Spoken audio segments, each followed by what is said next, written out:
story of today has been pretty much, well, at about 8 o'clock I met James, Ange and Adrian, and we made a little peloton with these big bikes with racks at the back carrying grass.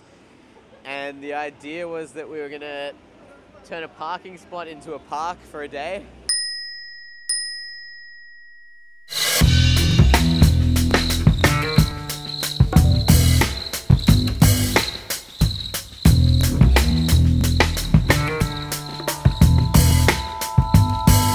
The idea came out of a film that we saw at the Bike Film Festival last year, where a group who initially came up with the concept were doing this in the US in different cities, and basically it took off and went global the next year, and so we're just trying to bring that concept to Sydney. I think it's such a poignant kind of swap, because you're replacing this car which kills people, which creates pollution, which makes us lazy, which, you know, gets rid of any, gets rid of our humanity in a way. And you're replacing it with a sociable spot where people come, they chill, they chat, and they enjoy life. What I see here is a bunch of younger people than myself, a younger generation, taking really constructive action to demonstrate what they believe in, which is people spaces, not car spaces. And they are sitting there in a group, they're a social group, they've got a child, they've got potted plants, potted trees, and their bicycles, their alternative means of transport, and they're having a picnic on the street, on King Street in Newtown. And I think it's a wonderful demonstration of how the space, this public space, could be used other than how we do use it. It's a great example of just sort of inspired thinking and change for better. I think it's great. Yeah, I live in a country area where owning a car and using a car, we don't have a choice. You feel like you're trapped with using a car. But here in Sydney, I can't see why we need cars in a place like this, you know. I think one day, just imagine the world if we all just rode bikes around, there wouldn't be any pollution, we'd all have little bike trails, we'd all be so much fitter. You wouldn't have to work in factories making cars. I mean, the environment's the most important thing at the end of the day. And thinking about the fitness guys, you know, all the obesity problems at the moment, and there should be more urban parks like this one. No, I quite enjoyed it. There was a lot of inquisitive people, and you know, everyone thought that I was doing a promotion for my coffee, which I wasn't.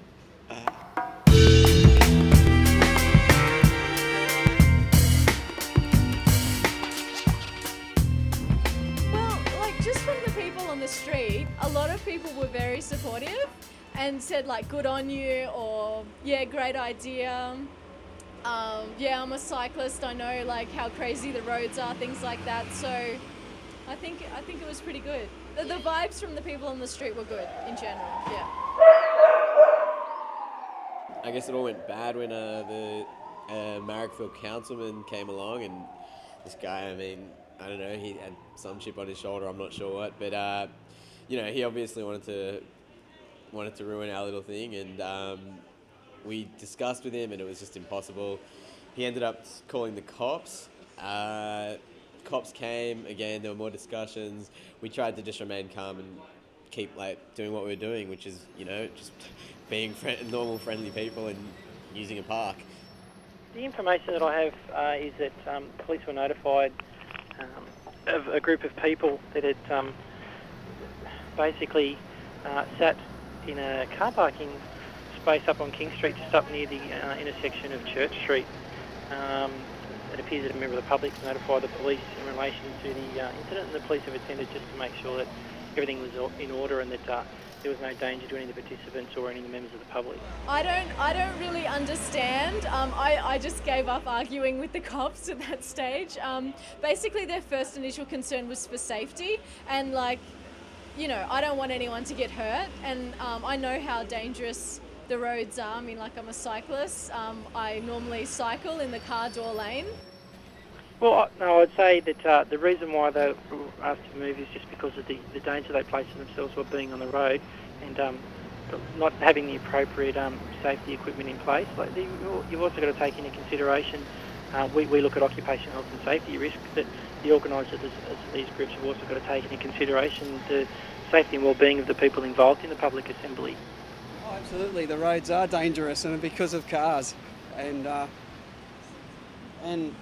the solution, there's got to be a better way. It will not work for much longer. There's obviously not enough roads and parking spaces now in Sydney for the amount of cars. So, I mean, if you think they sell an extra 1 million cars every year, where do they park? In my opinion, you should remove the threat rather than the victims. So you should do something about the vehicles, not the people. I think it's the luck of the draw. You know, if someone else had been a ranger today who had a bit more of a sense of humour and was not so grumpy, maybe the cops wouldn't have ever even been called, and it would have just been an interesting event. I didn't expect the reaction to be as as bad as it was. I expected the council to show a bit more sympathy and also actually embrace the cause a bit.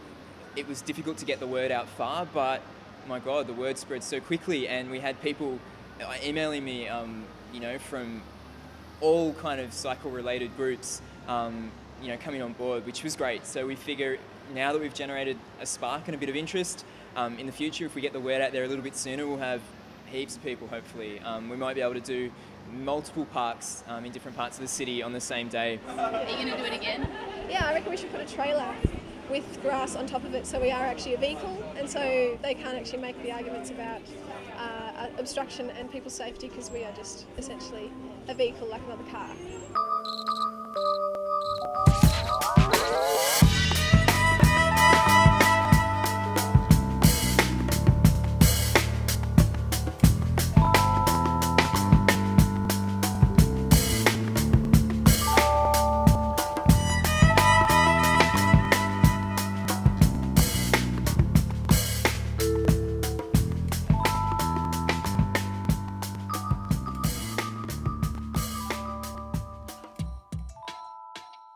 I don't want our conversation recorded illegally, okay?